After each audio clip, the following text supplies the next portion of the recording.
Magandang araw po. Narito na po ang magiging lagay ng panahon ngayong hapon ng Martes, March 12, 2025.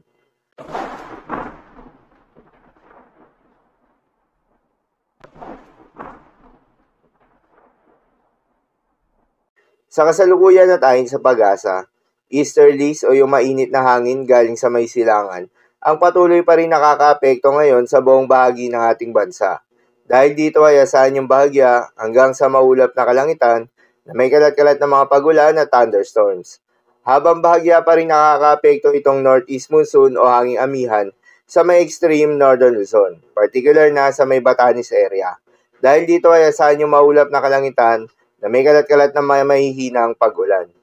Magandang balita naman dahil ayon sa pag-asa ay wala pa rin tayong binabantayan na low pressure area o bagyo sa loob o malapit sa Philippine Area of Responsibility na maring makaapekto sa ating bansa hanggang sa susunod na 5 araw.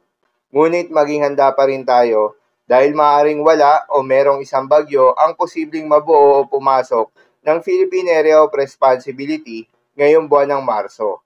Dahil nga sa epekto nitong easterlies, asahan ngayong araw sa may eastern Samar ang maulap na kalangitan na may kalat-kalat na mga pagulan at thunderstorms. Posible ang mga pagbaha o pagguho ng lupa dahil sa katamtaman hanggang sa kung minsan ay malakas na pagulan. Habang sa Batanes area ay asahan naman yung maulap na kalangitan na may kasama mga mahihinang pagulan na dulot ng northeast monsoon. At sa Metro Manila at nalalabing bahagi pa ng ating bansa ay asahan naman yung bahagya maulap hanggang sa maulap na kalangitan na may kalat-kalat na mga pagulan o thunderstorms na dulot ng easterlies. Posible rin ang mga pagbaha o pagguho ng lupa during severe thunderstorms. Madalas, nabobo ang mga thunderstorms na ito tuwing hapon o gabi na nagtatagal ng 1 hanggang 2 oras. Kaya naman ingat sa mga posibleng banta ng pagbaha at pagguho ng lupa, lalong-lalo na sa mga lugar na inuulan na noong mga nakaraang araw pa. Para naman sa heat index forecast, narito ang mga lugar na makakaranas ng matinding init ngayong araw.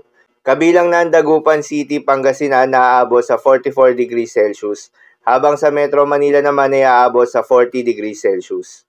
Kaya naman huwag kalimutan magdala at uminom ng tubig at magdala rin ng payong kung may lakad. Bawasan muna ang paglabas ng bahay sa panahon ng mataas na temperatura upang maiwasan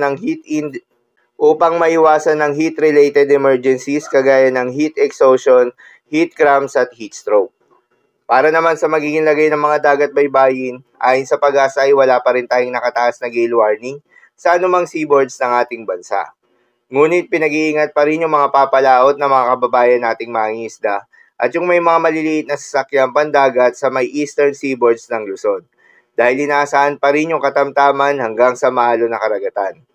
At sa nalalabing seaboards ng ating bansa ay asahan naman yung banayad hanggang sa katamtaman ng mga pag-alon. Ngunit iba yung pag-iingat pa rin, lalo na kung meron tayong offshore thunderstorms activity, asahan yung paglakas ng hangin at kakibat nito ay pagtaas rin ng mga pag-alon. So ilamang po para sa lagay ng panahon ngayong araw ng Miyerkules. Keep safe everyone.